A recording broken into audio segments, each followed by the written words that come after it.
Ya, Assalamualaikum warahmatullahi wabarakatuh. Selamat pagi. Baik, pada pagi hari ini kita akan lanjutkan ke chapter 6, yaitu Intercompany Profit Transaction pada plan aset ya. Ya, masih ingat ya plan aset itu apa? Ya, plan aset adalah aset tetap ya, terdiri dari aset yang bisa didepresiasi dan aset yang tidak bisa didepresiasi ya. Aset yang bisa didepresiasi contohnya adalah mesin, kendaraan, kemudian mebeler gitu ya, peralatan dan lain-lain gitu ya yang bentuk fisiknya umur ekonomisnya lebih dari 1 tahun gitu ya, dan dia bukan tanah ya. Nah, itu adalah aset-aset yang didepresiasi atau disusutkan. Kemudian ada jenis plan aset yang tidak didepresiasi, yaitu tanah ya. Nah, kali ini kita akan bahas untuk kedua jenis aset itu bagaimana transaksi antar perusahaan yang berafiliasi, di mana di dalamnya menghasilkan profit.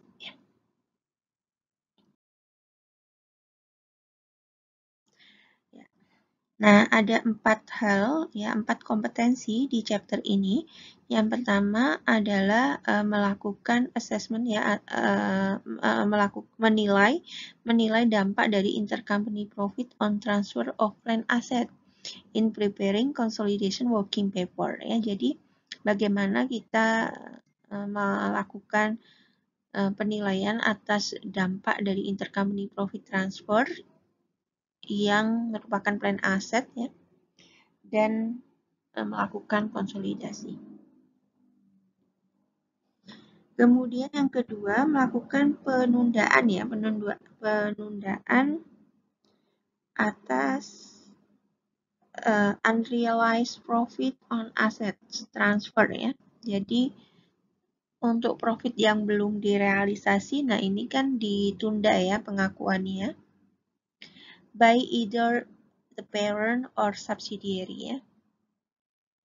Jadi karena transaksi jual beli itu bisa dari anak ke induk atau induk ke anak, maka untuk unrealized profit ini juga bisa keduanya ya. Kemudian recognize realized previously deferred profit on asset transfer by the parent or subsidiary ya. Jadi melakukan pengakuan atas realisasi profit ya, profit yang sempat tertunda pada transfer aset ya yang dilakukan oleh parent atau subsidiary. Kemudian yang keempat, adjust the calculation of non-controlling interest amounts in the presence of intercompany profit on asset transfer ya. Jadi melakukan adjustment ya atau penyesuaian atas non-controlling interest amounts ya. Oke. Ya. Kemudian untuk intercompany fixed asset ini adalah konsepnya ya. Untuk aset fixed asset yang tidak didepresiasi ya. Pada tahun penjualan ya, ini kita melakukan penundaan atas gain or loss, kemudian menyajikan ulang ya restate fixed asset to cost ya. Menyajikan ulang nilai aset berdasarkan cost-nya atau harga perolehannya. Kemudian pada tahun selanjutnya ya, adjust investment accounts to defer gain or loss ya. Jadi melakukan penyesuaian atas akun investasi untuk menunda ini ya, menunda pengakuan gain or loss. Kemudian juga jika transaksinya adalah upstream atau dari anak ke induk, maka kita perlu melakukan adjustment terhadap non-controlling interest juga. Kemudian restate fixed asset to cost-nya. Yang ketiga, pada tahun di mana aset tersebut dijual ke outside ya, ke outside entity. Yang harus kita lakukan adalah melakukan adjustment atas akun investasi, ya, dan juga akun non-controlling interest jika itu adalah upstream sales. Kemudian recognize the previously deferred gain or loss. Ya. Bukan pengakuan atas gain or loss yang tadi ditunda, ya. Baik, kemudian contoh soal ini, ya. Park owns 90% of stand acquired at cost equal to fair value, ya. Jadi kepemilikan Park terhadap stand itu 90%, ya. Maka yang 10% adalah non-controlling interest. Nah, Park ini mengakuisisi stand di mana cost sama dengan fair value, maka tidak ada goodwill di sana, ya.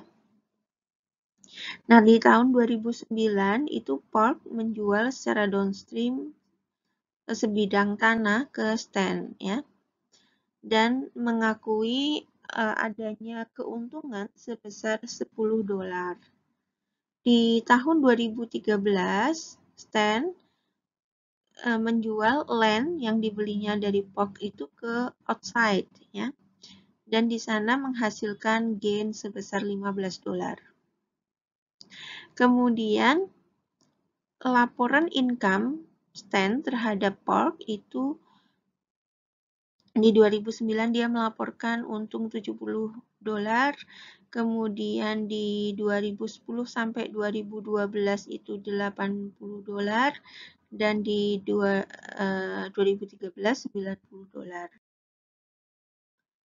Ya, yang pertama kita hitung dulu income-nya, income dari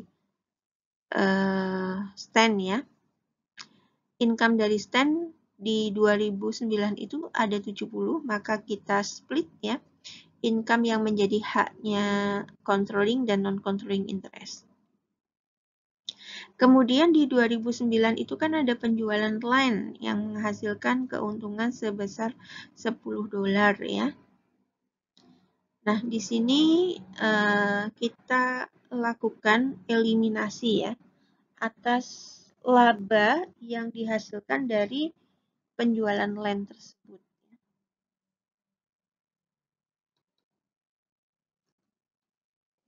Nah, kalau laba itu kan biasanya ada di kredit, ya.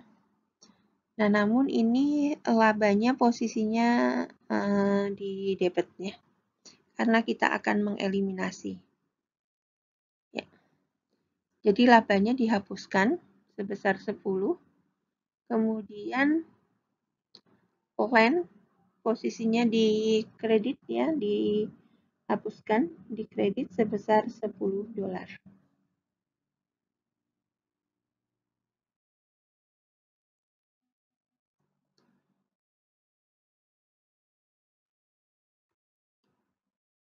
Kemudian di 2010 sampai dengan 2012 ini kita melanjutkan penundaan atas gain, ya, dengan full effect to Park, ya. Dampaknya itu menyeluruh, ya, terhadap Park, ya. Nah, kita lakukan penghitungan dulu untuk income-nya, ya. Income dari Park di 2010 sampai dengan 2012 itu kan $80, ya. Kita split, ya, 90% untuk non-controlling interest, 90% untuk controlling interest, dan 10% untuk non-controlling interest. Ya. Kemudian di tahun setelah tanggal penjualan aset, kita lakukan pencatatan terhadap akun investasi, ya, kita lakukan eliminasi. Investasi instan sebesar 10 dan land sebesar 10.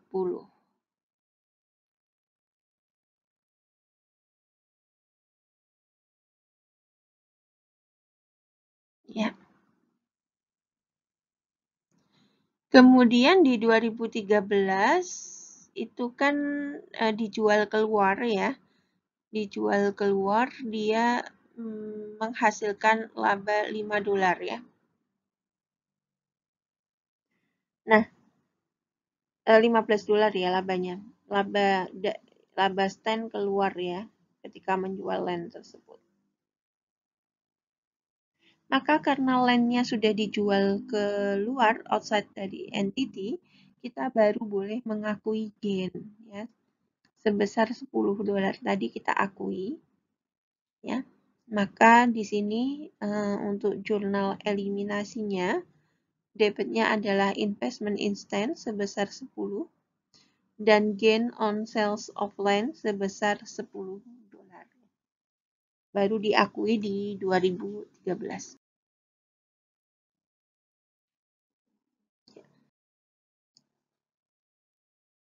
Kemudian unrealized profit on fixed asset ya. Jadi laba yang belum direalisasi dari fixed asset ya.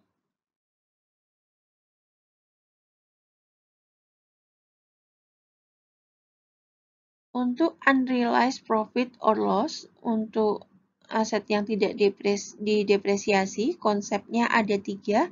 Yang pertama, melakukan penundaan ini ya, penundaan untuk pengakuan profit pada tahun terjadinya penjualan. Kemudian melakukan penundaan dengan cara menyesuaikan atau melakukan adjustment ke akun investment in subsidiary ya, and non-controlling interest if upstream.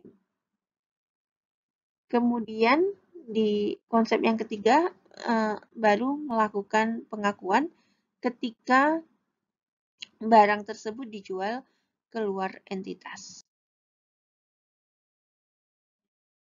Kemudian untuk depreciable fixed asset ya, gain and loss on intercompany sales of depreciable fixed asset itu ada 3 juga ya konsepnya. Yang pertama kita tunda dulu ya, kita tunda dulu pengakuannya pada saat terjadinya penjualan. Kemudian melakukan pengakuan gain or loss over remaining life of asset ya. Jadi kita melakukan pengakuan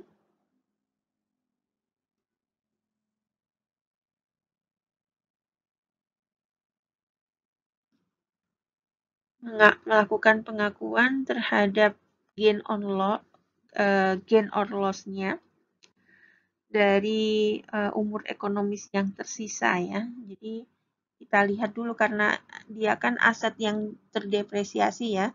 Jadi untuk menghitung gain or loss-nya kita harus tahu nilai bukunya ya. Nah, caranya adjust asset and depreciation down for gain ya. Jadi kita lakukan adjustment terhadap aset dan depresiasinya ya. Kemudian juga melakukan adjustment dan depresiasi untuk up ya, untuk menambah jika ada kerugian di dalamnya.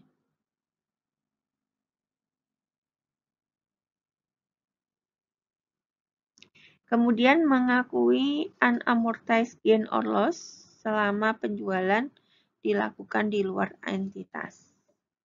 Jadi kalau ada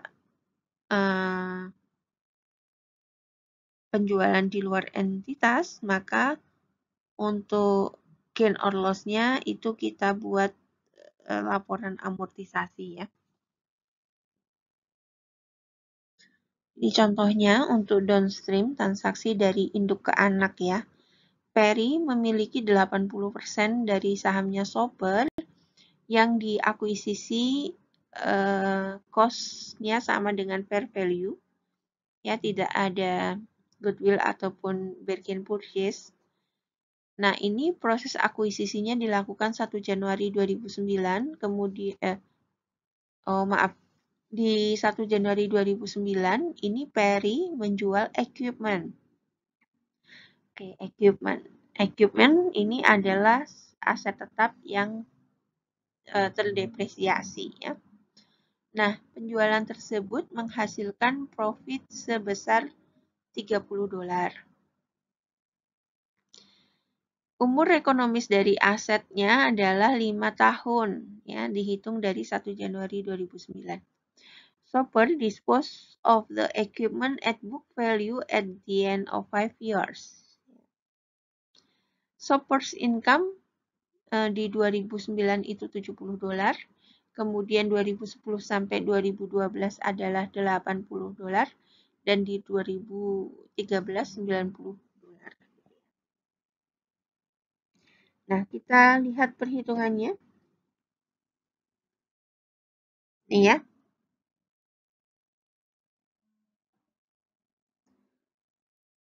Yang pertama kita mengkalkulasi dulu unrealized gain ya, and amortize each over 5 years with full effects to carry. Ya. Jadi karena umur ekonomisnya 5 tahun, maka gain tadi itu diamortisasi selama 5 tahun juga, sehingga per tahunnya adalah $6 ya. $6.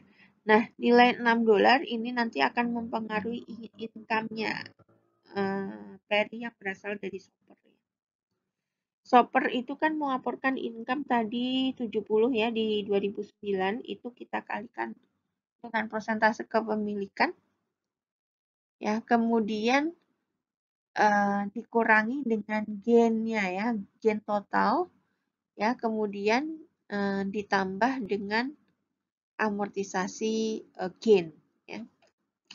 Sehingga income-nya adalah 32. Kemudian kita juga hitung non-controlling interest share-nya adalah 14.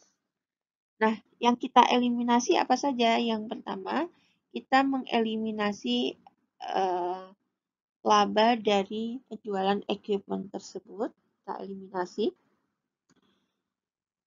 sebesar 30 ya, kreditnya equipment sebesar 30. Kemudian yang kedua adalah mengeliminasi depresiasinya ya. Ya, biasanya kalau depresiasi itu kan debitnya beban depresiasi, kreditnya akumulasi. Nah, ini kita eliminasi sehingga kita balik ya jurnalnya. Debitnya akumulasi, kreditnya depreciation expense. Seperti itu. Oke.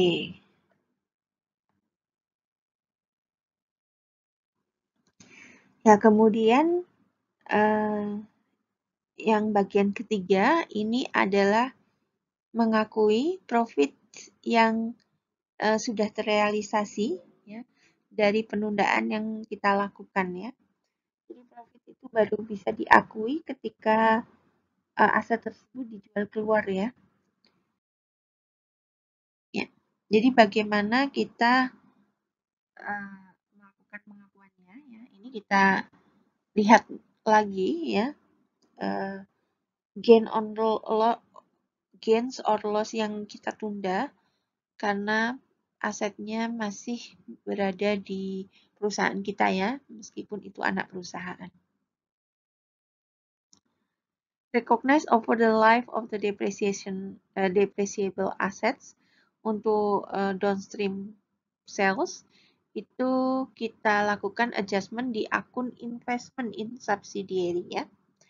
Nah, kalau upstream ini kita lakukan di investment in subsidiary dan non-controlling interest ya, secara proporsional. Ya. Kemudian intercompany sales at again ya, jadi penjualan antar perusahaan yang menghasilkan laba ya. Maka adjust asset and depreciation down ya, kita turunkan ya, kita kurangi nilai aset dan depresiasinya ya, jika terjadi gain.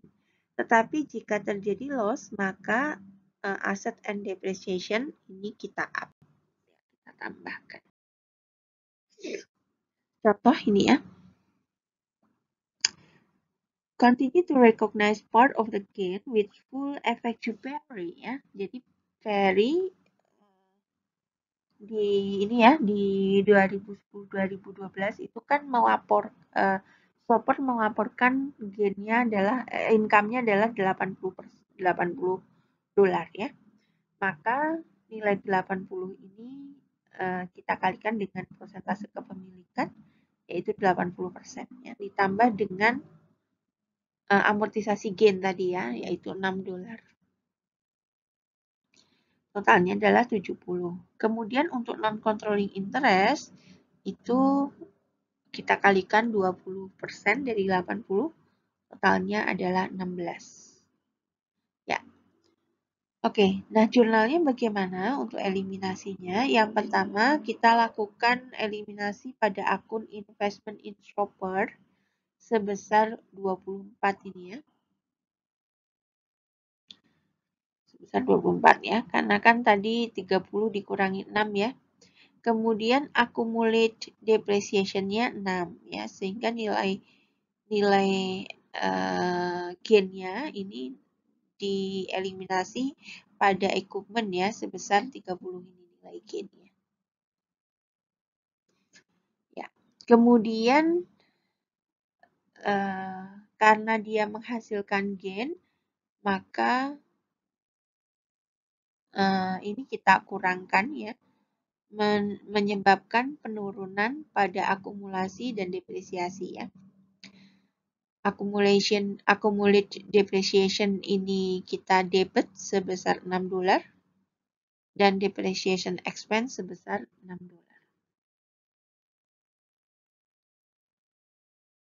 Ya. Selanjutnya untuk worksheet-nya ya. Worksheet-nya di 2011 dan 2012 ini ya. Kita lihat jurnalnya. Di tahun berikutnya berarti kan sudah diakumulasi 2 kali sehingga 6 kali 2 ya, ini jadi 12. Kemudian sisa nilai bukunya, nilai buku dari gain-nya adalah 18. Gitu ya. Kemudian kredit equipment sebesar 30.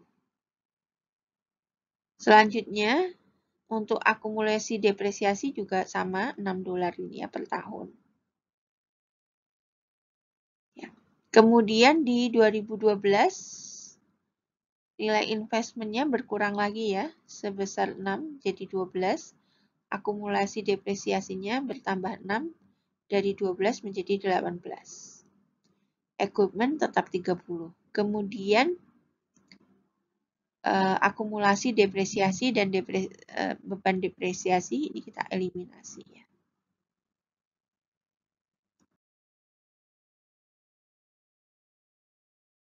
Di 2013 ini kita melakukan penghitungan ya atas nilai sisanya. Ini ya. Jadi kita hitung dulu income yang berasal dari shopper itu sebesar 90 ditambah dengan amortisasi gain dari penjualan plan aset sebesar 6. Kemudian hak untuk non-controlling interest adalah 18.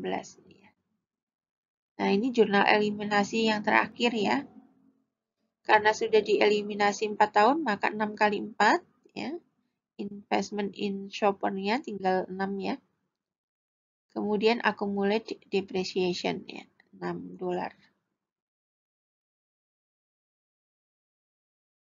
Ya, kemudian dampak terhadap non-controlling interest ini ya.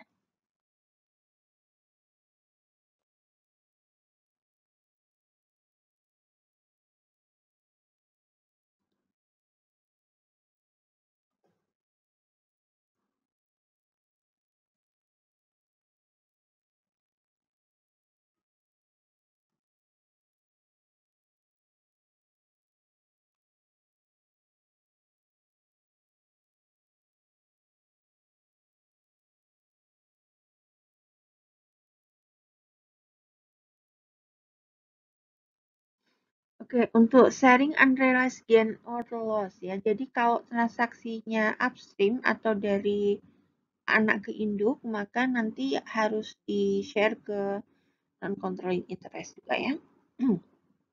Ini ya. Konsepnya ya, upstream sales of fixed asset required. Yang pertama, deferring the gain or loss on sales ya, sama ini ya. Kemudian pengakuan secara proporsional ya, gain or loss as the asset depreciates, gitu ya. Kemudian writing off any unrecognized gain or loss upon the sale of the assets. Ya. Jadi kita juga melakukan penghapusan atas gain or loss ya, atas unrecognized gain or loss-nya ini kita write off-nya, kita hapuskan. Kemudian melakukan sharing ya, gain or loss-nya antara controlling dan non-controlling interest ya. Karena ini adalah transaksinya upstream, maka kita bagi. Contoh soal ini ya, pays on 70% of SOFR. Berarti non-controlling interest-nya 30%. Di 1 Januari 2009, SOFR menjual equipment dengan laba 40 ya. Equipment-nya itu umur ekonomisnya adalah 5 tahun. Kemudian PIL ini use the equipment for 4 years. Ya. Equipment-nya digunakan selama 4 tahun. Kemudian di tahun kelima itu dijual ya. Dijual keluar. Oke. Nah, SOFR income di 2009-70 ya, sama ya. 2010 sampai 2012 80 dan 2013 90. Ya, kemudian kita hitung dulu amortisasi untuk gain-nya itu per tahunnya adalah $8 ya. 40 dibagi 5. Kemudian income dari SOFR ini di 2009 70, kemudian dikurangi dulu gain-nya ya, dan ditambah amortisasi gain di tahun pertama. Sehingga income yang menjadi hak controlling adalah $26,6. Kemudian untuk hak non-controlling itu 30%-nya. Coba Anda perhatikan ini ya bedanya di sini ya. Jadi kalau downstream itu untuk non-controlling interest tidak memperhitungkan gain or loss dari penjualan aset ya. Tetapi karena upstream, maka di sini untuk gain or loss juga mempengaruhi penghasilan ke non-controlling interest. Ya. Kemudian untuk eliminasinya, ini akun yang dipengaruhi sama ya. Gain on sales of equipment, kemudian kreditnya equipment sebesar gain-nya. Kemudian kita eliminasi juga untuk beban depresiasinya ya. Sebesar amortisasi gain or loss ya selama 5 tahun ini. Per tahunnya 8. Kemudian selama 2010-2012 gitu ya. Nah, karena ini sudah tahun selanjutnya, maka yang kita perhitungkan hanyalah nilai amortisasinya ya untuk controlling dan non-controlling interest. Nih, perhatikan ya, 70% dikali 80, ini income yang dilaporkan anak kepada induk. Kemudian ini adalah amortisasi dari gain atas penjualan aset ya. Untuk non-controlling interest, ini juga gain-nya juga menambah income-nya. Sebesar 30%. Jurnal eliminasinya, Anda perhatikan di sini muncul non-controlling interest ya karena transaksinya adalah upstream. Ya. Eliminasi yang pertama adalah kita mengeliminasi investment in SOFR ya sebesar 22,4 ya. Ini sebesar 4, ini caranya ya 22,4 itu 40 ini ya. Dikurangi dengan 8 kemudian dikalikan 80%-nya ya tadi ya perhitungan yang sebelumnya. Ketemu nilainya 22,4, kemudian non-controlling interest-nya 9,6 ini. 30%-nya ya. Kemudian accumulate depreciation-nya 8. kreditnya adalah equipment sebesar nilai gain-nya. Kemudian kita eliminasi accumulate depreciation dan depreciation expense. Seperti itu ya.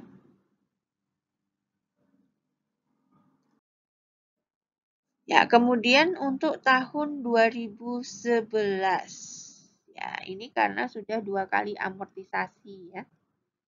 Jadi 40 dikurangi 16 dikalikan 80, ini untuk investment insolvable-nya.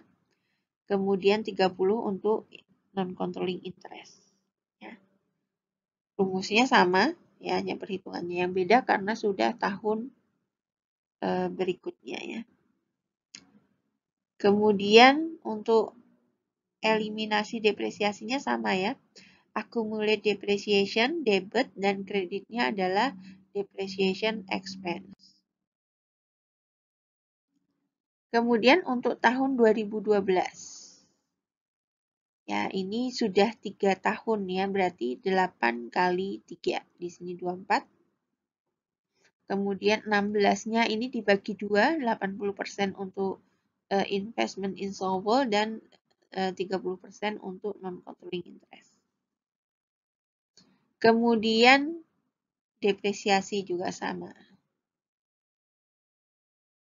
Oke. Nah, di 2013 itu dijual keluar ya. Masih ada sisa umur ekonomi 1 tahun ketika dijual keluar ya.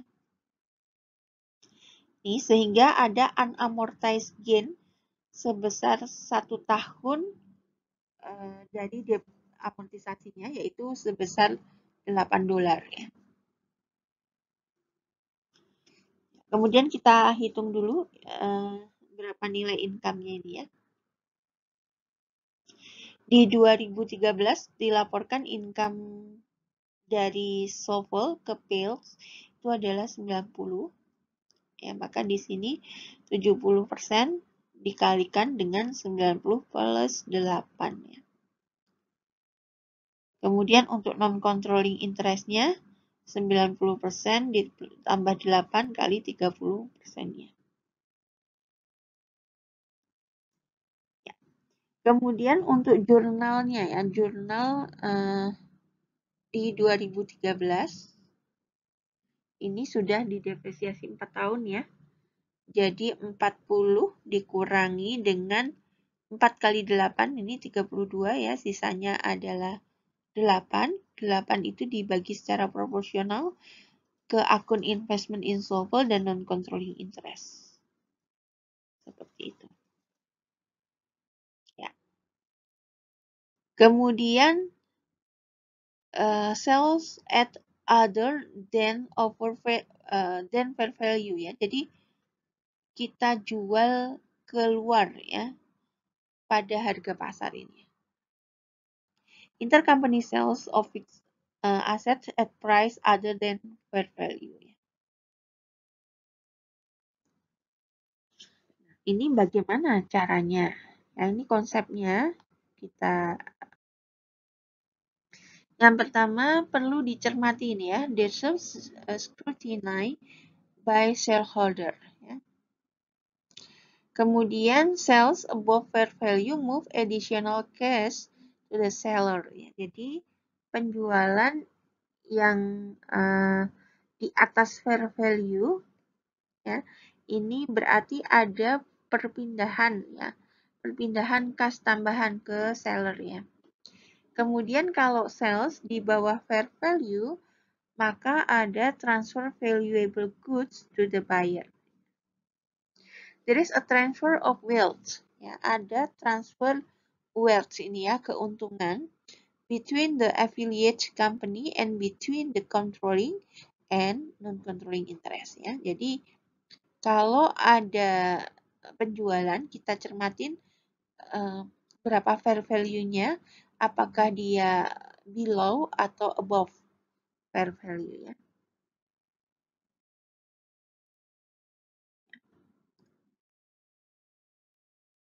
Ini tambahannya ya. Jadi kalau ada inventory ini antara inventory dan fixed asset ini kita Perhatikan ya. An intercompany sales of inventory which is acquired as a fixed asset.